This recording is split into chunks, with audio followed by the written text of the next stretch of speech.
Halo, assalamualaikum warahmatullahi wabarakatuh. Sebelumnya izinkan kami memperkenalkan diri. Kami dari kelompok 3 ingin menjelaskan tentang aplikasi Zoom Meeting. Dalam video ini kami akan menjelaskan tentang pengertian, sejarah, dan bagaimana cara menggunakan Zoom Meeting itu sendiri. Baik, bagi teman-teman, mari kita simak penjelasan dalam video berikut ini. Baik, langsung saja memasuki pembahasan yang pertama, yakni tentang sejarah singkat dari aplikasi Zoom itu sendiri. Nah, aplikasi Zoom merupakan sebuah aplikasi yang didirikan oleh seseorang yang bernama Eric Yuan. Nah, aplikasi ini baru dapat disahkan secara resmi pada tahun 2019, tepatnya di kantornya yang bertepatan di San Jose, California. Kemudian, penggunaan aplikasi Zoom ini semakin meningkat dan mencapai puncak popularitasnya pada tahun 2020. Kemudian, apa sih sebenarnya aplikasi Zoom Cloud Meeting itu sendiri? Aplikasi Zoom Cloud Meeting merupakan salah satu aplikasi yang membantu untuk memenuhi kebutuhan manusia dalam berkomunikasi secara fleksibel. Dalam artian, mereka dapat menggunakan aplikasi ini pada waktu dan tempat yang dapat disesuaikan dengan kebutuhan dan kondisi mereka masing-masing. Mengapa banyak orang yang menggunakan aplikasi ini? Karena dengan aplikasi ini mereka tidak perlu melakukan tatap muka secara langsung, jadi bisa lewat via online saja. Nah, aplikasi ini kebanyakan digunakan sebagai video conference. Akan tetapi, seiring dengan perkembangan zaman, aplikasi Zoom ini juga dimanfaatkan sebagai salah satu platform media pembelajaran yang berbentuk audio visual. Kemudian aplikasi ini juga dapat diinstal dari beberapa perangkat, diantaranya yakni dapat diinstal di laptop, kemudian di komputer, di webcam, kemudian juga dapat diinstal di HP Android. Kelebihan apa sih yang kita dapat jika kita menggunakan aplikasi Zoom? Nah, di sini kelebihan yang kita dapat yang pertama adalah kita dapat melihat wajah dari masing-masing peserta yang mengikuti meeting dalam aplikasi Zoom tanpa harus melakukan tatap muka secara langsung. Kemudian, yang kedua adalah kita dapat melakukan share screen dalam bentuk PPT, video, Word, ataupun PDF untuk mempermudah pengabstraksian penjelasan kita kepada peserta yang lainnya. Dan yang ketiga, ini adalah kualitas gambar yang dihasilkan dari aplikasi Zoom ini sangat memadai, didukung dengan tersedianya background visual, kemudian juga ada edit kamera, kejernihan, dan lain sebagainya. Kemudian kekurangan yang kita dapat apabila kita menggunakan aplikasi Zoom ini adalah terbatasnya jaringan atau internet dari masing-masing pengguna atau peserta. Karena banyaknya peserta yang berasal dari daerah yang berbeda-beda, tentu saja jaringan internet di dalam daerah tersebut juga berbeda-beda. Kemudian aplikasi Zoom ini merupakan salah satu aplikasi yang membutuhkan kecepatan internet yang cukup. Sehingga apabila jaringannya kurang, ini akan terhambat. Kemudian yang kedua, ini adalah memakan cukup banyak kuota, sehingga ini dapat memboroskan pengeluaran kita begitu. Jadi juga termasuk dalam kekurangan dalam penggunaan aplikasi Zoom. Kemudian yang ketiga, ini adalah keterbatasan perangkat yang digunakan dari masing-masing pengguna. Karena ada beberapa pengguna yang mengalami problem dalam perangkatnya, ini juga merupakan salah satu yang menjadi kekurangan dari aplikasi Zoom ini sendiri. Dan yang terakhir adalah tersedianya waktu yang terbatas jika kita tidak menggunakan aplikasi Zoom yang premium. Selanjutnya yaitu cara mendaftar akun Zoom. Sebelum menggunakan aplikasi Zoom, tentunya kita diharuskan untuk mendaftarkan akun penggunaan aplikasi tersebut. Adapun cara mendaftarkan akun Zoom bisa melalui dua tempat, yaitu menggunakan web dan melalui aplikasinya langsung. Namun tak perlu khawatir karena walaupun berbeda tempat, namun langkah pendaftaran antara kedua hal tersebut tetaplah sama. Kali ini saya akan menjelaskan menggunakan aplikasinya langsung. Adapun langkah-langkah yang harus kita lakukan dalam mendaftarkan akun Zoom kita akan saya jelaskan sebagai berikut. Yang pertama yaitu ketika kita berada dalam aplikasi ataupun web Zoom, maka kita akan mendapati tampilan seperti ini. Join a meeting, sign up, dan sign in. Nah, jika kita ingin mendaftar, maka kita diperintahkan untuk mengklik tulisan sign up. Nah, setelah itu kita akan diperintahkan untuk mengisi tanggal lahir, bulan lahir, dan tahun lahir. Setelah sudah, maka kita diperintahkan untuk mengisi kolom email dengan email yang aktif beserta nama lengkap kita. Nah, di sini nama depan dan yang ini nama belakang. Di sini saya menggunakan nama saya ya. Setelah itu sign up. Maka kita akan mendapati tampilan yang seperti ini. Nah, tampilan ini bertuliskan activation email send, check your email to activate your account. Nah, ini kita diperintahkan untuk mengecek email yang telah kita isi tadi untuk mengaktifasi akun dari Zoom kita.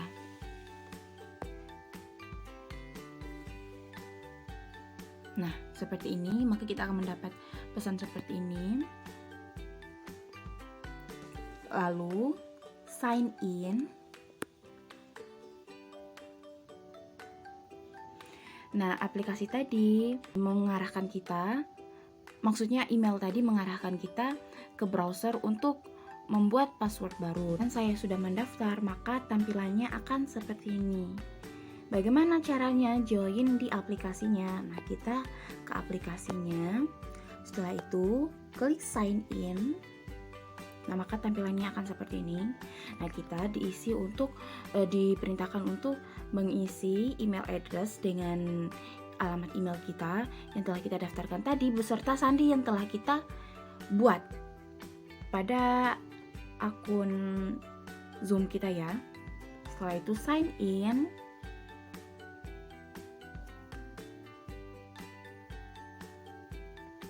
Maka aplikasi sudah dapat digunakan. Nah, jika kita ingin memiliki pengaman aplikasi yang lebih lagi, maka kita bisa mengatur dengan menggunakan fingerprint ID.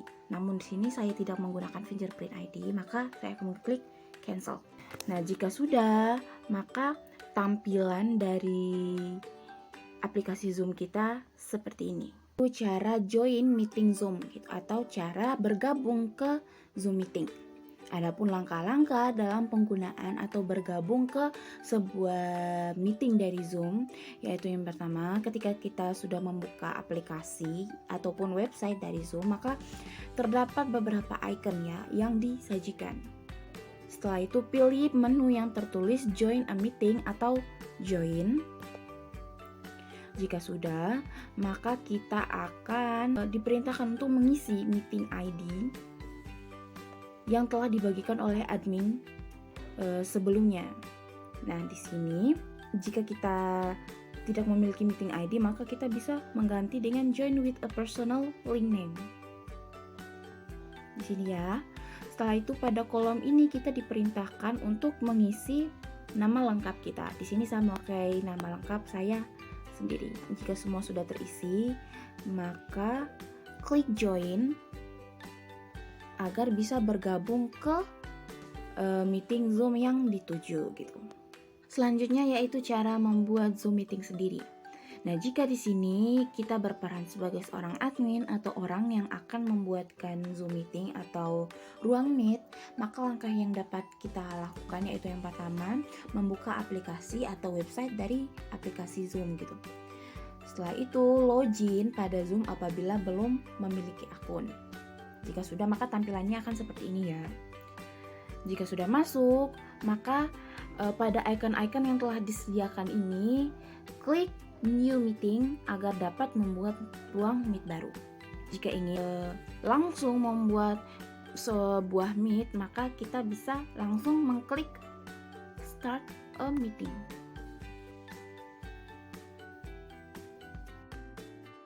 Nah, maka meet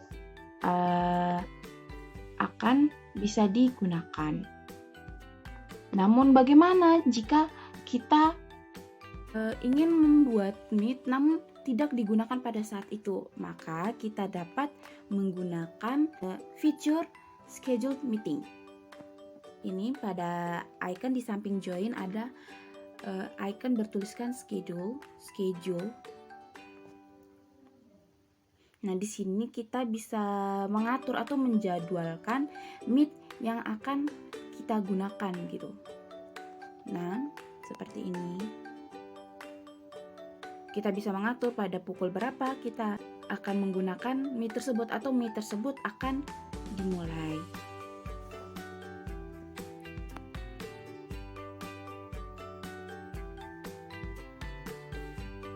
Nah, ketika sudah, maka tampilannya akan seperti ini. Nah, di sini partisipannya baru admin ya. Nah, jika ingin mengundang atau mengajak orang lain sebagai peserta pada Meet yang telah digunakan ini, yang telah kita buat ini, maka dapat dilakukan dengan cara menekan atau menyalin personal meeting ID yang ada di that meeting gitu. Atau menekan tombol Zoom ini, maka akan terdapat link seperti ini. Lalu salin link jika ingin membagikan kepada orang lain. Namun, jika tidak bisa disalin seperti saya ini, maka langkah yang harus dilakukan selanjutnya yaitu dengan mengklik icon participant. Nah, selain menampilkan kira-kira apa saja atau berapa saja partisipan dan siapa saja yang ada dalam meeting ini, icon participant pada aplikasi Zoom juga menyediakan icon mute all. Di sini kita mengatur di mana jika kita ingin agar semua peserta itu mute atau tidak bersuara atau non mic, maka kita bisa mengklik mute all. Nah, mute all. Lalu bagaimana cara untuk membagikan link dari Zoom Meet yang telah kita buat ini, yaitu dengan mengklik invite. Nah, di sini dapat beberapa pilihan yang mana kita bisa menginvite atau mengundang orang untuk bergabung ke dalam Meet ini melalui pesan, Gmail, invite Zoom contacts, atau copy invite link. Nah, kita bisa mengklik dengan copy invite link. Setelah itu barulah kita membagikan ke sosial media atau peserta yang kita tujukan agar bergabung ke dalam Meet yang telah kita buat tersebut. Teman-teman, ini adalah tampilan awal saat kita di dalam Zoom.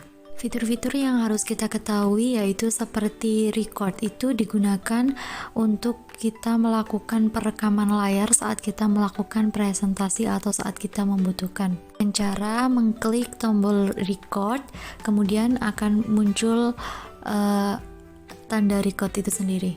Recording in progress. Dan untuk menghentikan record, kita bisa mengklik tanda record itu lagi, maka akan otomatis terhenti. Fitur selanjutnya yaitu mengganti background, karena itu digunakan saat background kita yang sebenarnya tidak memungkinkan untuk ditampilkan di layar Zoom, maka kita membutuhkan background. Caranya yaitu klik pengaturan, kemudian akan muncul beberapa pilihan. Kita bisa pilih background dan filter, kemudian akan muncul tampilan seperti yang ada di layar. Nah, setelah muncul tampilan seperti gambar tersebut, kalian bisa pilih background mana yang akan kalian tampilkan, atau jika perlu kalian bisa menambahkannya di galeri kalian sendiri dengan mengklik tombol tambah yang ada di pojok kanan. Lalu akan muncul tampilan di Manager Explorer kalian, dan kalian bisa pilih background yang sesuai dengan apa yang kalian inginkan. Fitur selanjutnya yaitu fitur share screen yang kita gunakan untuk membagikan layar atau file PPT atau apapun itu untuk bisa dibaca oleh seluruh peserta yang ada di dalam Zoom. Caranya dengan pilih share screen, klik, kemudian akan muncul seperti di gambar. Lalu kalian bisa pilih file mana yang akan kalian tampilkan untuk dibagikan layar bersama. Maka akan muncul tampilan layar seperti berikut. Di sini saya mengambil contoh PPT tentang membiasakan perilaku terpuji, yaitu Husnuzon, Raja, dan Taubat, yang sudah ada slide-slide-nya. Fitur selanjutnya yaitu fitur whiteboard, yaitu fitur yang digunakan untuk kita memberikan penjelasan ringan seperti kita ingin menuliskan sesuatu, ingin menggambarkan sesuatu kepada siswa agar bisa lebih mudah untuk dicerna. Cara untuk menggunakan fitur whiteboard itu kita bisa dengan cara mengklik di pengaturan, kemudian klik di share screen, kemudian kalian tinggal pilih whiteboard, pilihan whiteboard, maka akan muncul tampilan seperti di layar. Kalian bisa mencobanya dengan menuliskan sesuatu ataupun menggambarkan sesuatu seperti yang saya contohkan berikut.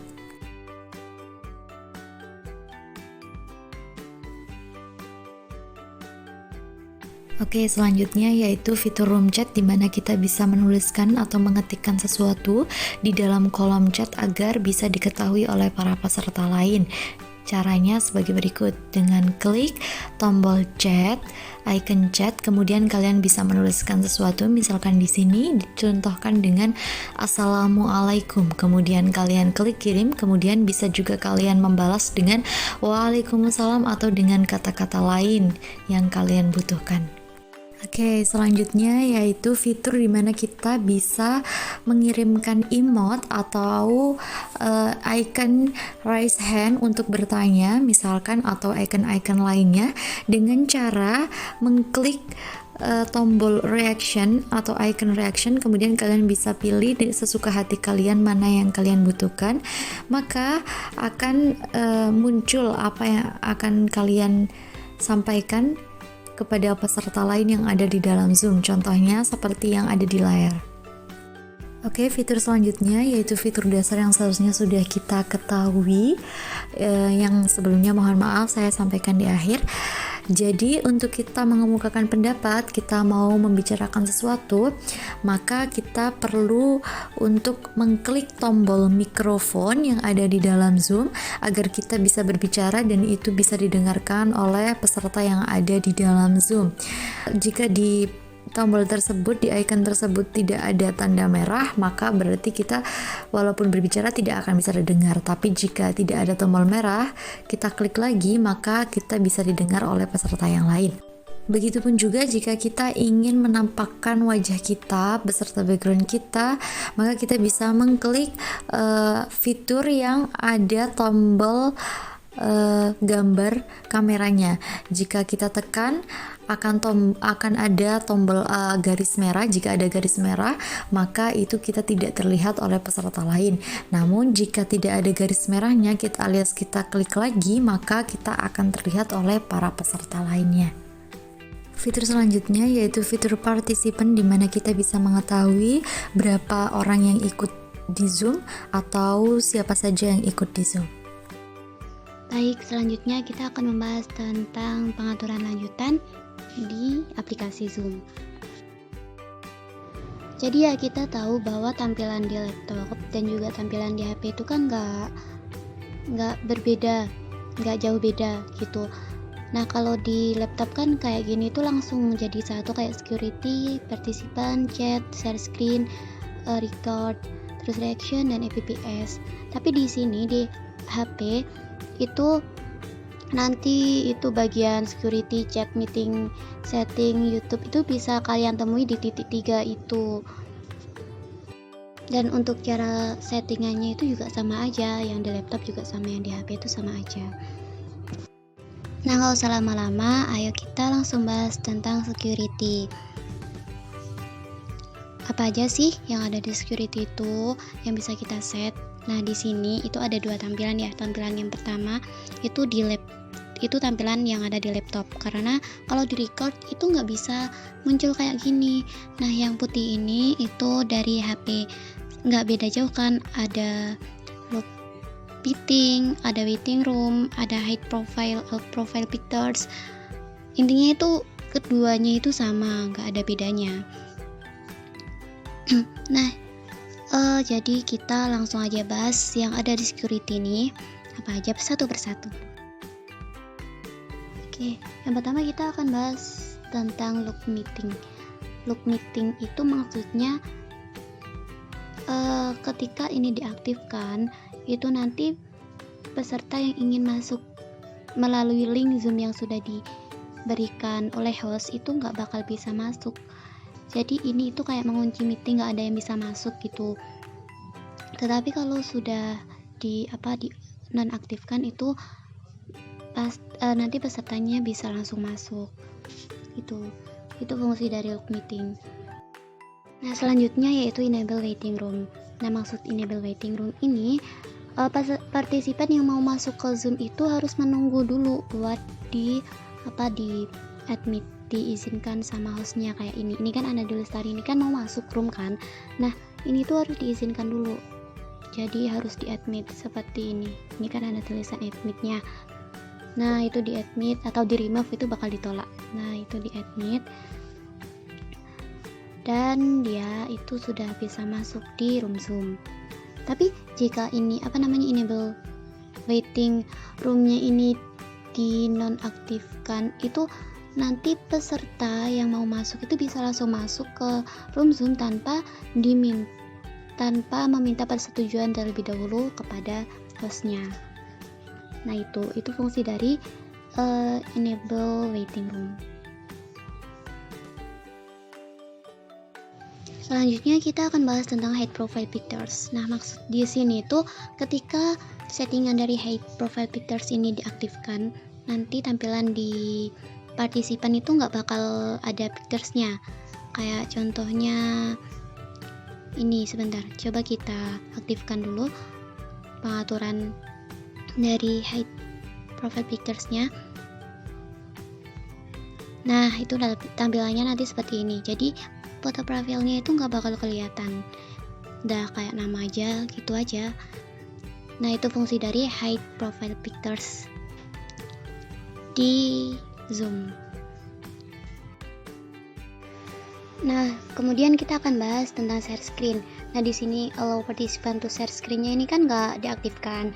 Nah, itu jadi peserta yang ada di Zoom itu nggak bisa melakukan share screen.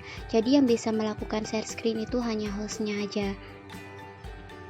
Dan ketika itu sudah diaktifkan share screen-nya, nanti itu pesertanya bisa mulai share screen. Nah, ini itu tampilan ketika tadi itu tidak diaktifkan. Jadi only the host can share in this meeting gitu. Jadi pesertanya nggak bisa melakukan share screen itu. Oke, selanjutnya yaitu chat. Nah, settingan di chat ini itu digunakan oleh host untuk mengatur siapa aja yang bisa chat ke room Zoom.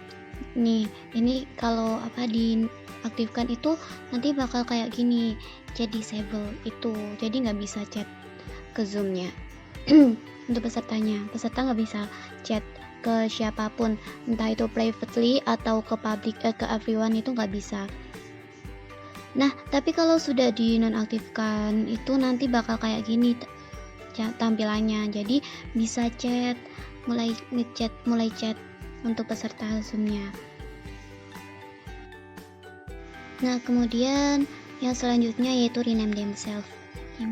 Nah, di sini itu fungsinya untuk memberi izin kepada peserta Zoom untuk memberi izin untuk mengubah nama yang digunakan sebagai partisipan di Zoom. Nah, nanti tampilannya itu bakal kayak gini. Nah, yang sebelah kiri itu yang sebelum disetting. Nah, yang ini yang sesudah disetting itu kan cuma ada pilihan raise hand aja ya. Jadi rename-nya itu nggak ada. Nah, di situ fungsi dari rename-nya gitu. Selanjutnya itu unmuting self. Nah, di sini itu maksudnya host Zoom itu bisa men-setting room-nya itu buat pesertanya itu nggak bisa meng-unmute mic-nya. Jadi walaupun sudah di unmute tetap aja nggak bisa. Jadi itu nanti bakal seperti ini tampilannya. di peserta. The host is not allowing participant to unmute themselves. Gitu. Jadi walaupun misal baru gabung Zoom, terus kan biasanya ditanya itu mic-nya kan biasanya kan milih itu antara wifi atau data gitu. Itu kalau di seluler ya. Nah, kalau dipilih nanti itu bakal langsung ke unmute sendiri gitu, karena sudah disetting sama admin atau hostnya. Itu fungsi dari unmute themselves. Dan juga ketika misal tiba-tiba ke unmute terus hostnya itu ngatur unmute themselves-nya, nah itu langsung ke unmute sendiri gitu. Jadi nggak otomatis lah kalau sudah diatur.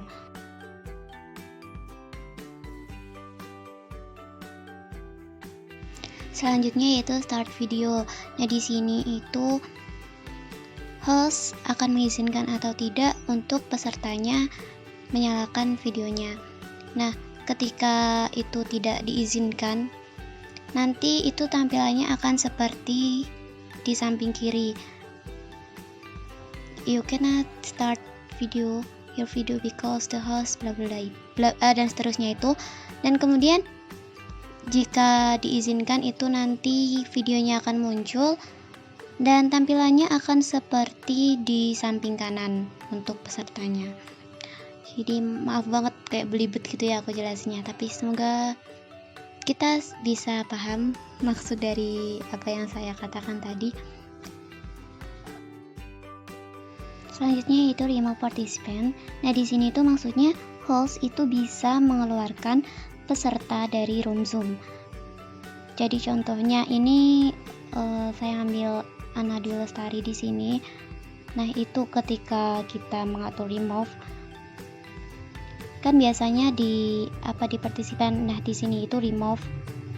Ketika saya remove Ana Dwi Lestari ini nanti itu bakal keluar dan itu nanti ada pilihannya host partisipan yang dikeluarkan nanti itu bisa masuk lagi atau tidak.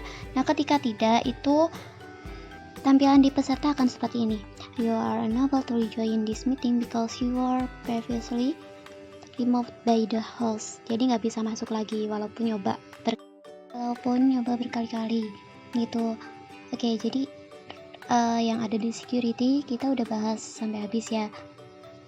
Nah kita akan melanjutkan pembahasan selanjutnya yaitu di participant.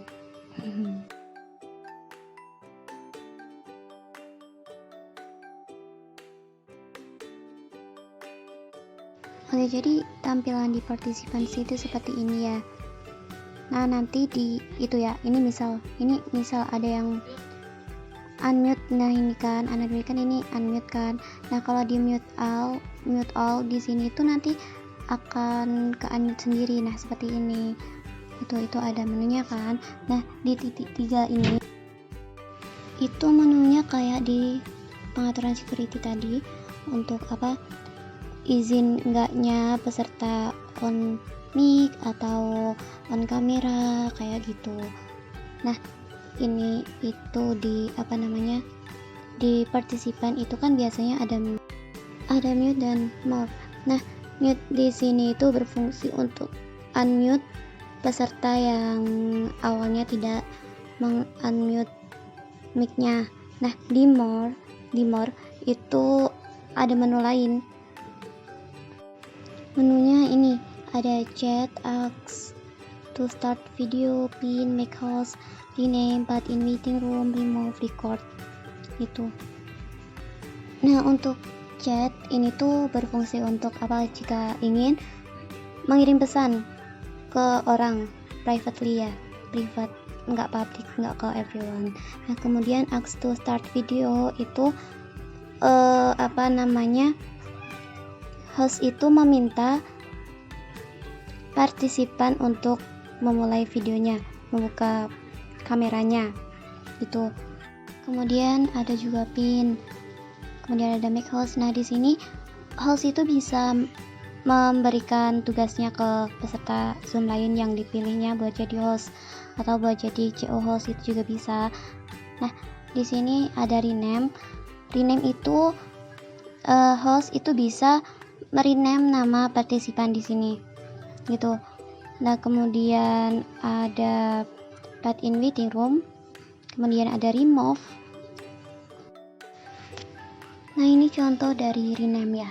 Jadi kan itu tadi awalnya Riza Fathia ya. Nah, ini host bisa mengganti jadi panitia gitu. Nah, ini itu contoh remove. Enable waiting ya, ini contoh enable waiting. Jadi peserta itu menunggu untuk diterima di admit ke Zoom gitu. Itu fungsi. Karena kita sudah selesai membahas tadi beberapa hal yang bisa kita lakukan di dalam Zoom. Nah, ini sebenarnya ada satu lagi, itu streaming YouTube, tapi saya belum bisa membuatnya karena harus Zoom Premium, persyaratan dari streaming YouTube. Nah, karena ini saya hanya menggunakan Zoom biasa, jadi saya nggak bisa. Nah, setahu saya juga kalau ingin streaming YouTube itu harus mempunyai aplikasi, harus lewat aplikasi juga. Tapi saya juga kurang tahu, jadi saya belum bisa memberikan penjelasan. Nah, kemudian yang menurut saya ini keren di Zoom itu salah satunya adalah breakout Zoom. Nah, di sini saya akan menjelaskan sedikit tentang breakout Zoom. Oke, maaf tadi breakout room ya yang benar. Nah, jadi sebelum memulai membuat breakout room ya. Nah, ini tuh harus di setting dulu di webnya. Jadi nggak bisa kalau kalian punya Zoom, kalian nggak bisa langsung di app-nya langsung, jadi harus ke websitenya dulu. Nah, di situ kalian bisa mencari di profile, terus cari aja di advance. Nah, di sana bisa mencari breakout room gitu. Nah, ketika sudah selesai itu tampilannya akan seperti ini, ada breakout roomnya. Nah, breakout rooms di sini itu fungsinya buat mengelompokkan siswa atau mahasiswa atau peserta Zoom gitu. Saya akan memberi sedikit contoh. Oke, di sini ada salah satu ini ada menu dari create breakout room yang hanya bisa dilihat oleh host saja. Nah, di sini kita sebagai host itu bisa mengatur ya. Ini breakout roomnya itu bakal kayak gimana. Kita bisa accept automatically, jadi langsung peserta itu bisa langsung masuk tanpa memilih, langsung masuk ke breakout roomnya. Nah, kemudian di assign manual itu host itu bisa memilih. Ini misal Riza itu mau masuk di room berapa, Ana mau masuk di room berapa. Nah, itu bisa dipilih langsung oleh hostnya gitu. Itu yang kedua, maksud dari yang kedua. Nah, nanti untuk peserta itu akan seperti ini tampilannya ketika sudah diundang oleh host untuk join ke room. Nah, ini kan tadi Riza itu tadi kan hostnya Riza kan. Nah, itu mengundang Ana untuk masuk ke room yang pertama, breakout room 1. Itu tampilannya seperti ini. Dan yang terakhir itu adalah let participant to choose room. Nah, jadi di sini host itu bisa menyediakan room bagi peserta. Oke, semisal gini, ada jurusan HKI atau PHI. Nah, di situ bisa juga kelompok 1, 2, 3 gitu. Dan ini tampilannya untuk peserta ketika ingin memilih. Nah, tampilannya akan seperti ini. Ada PHI, ada HKI, begitu. Nah, ketika peserta itu sudah masuk ke breakout roomnya, itu tampilannya akan seperti ini. Begitu. Tampilannya akan seperti ini jika waktu di room breakout roomsnya itu sudah selesai. Jadi bisa menunggu sampai selesai atau bisa langsung keluar seperti itu. Baik, terima kasih.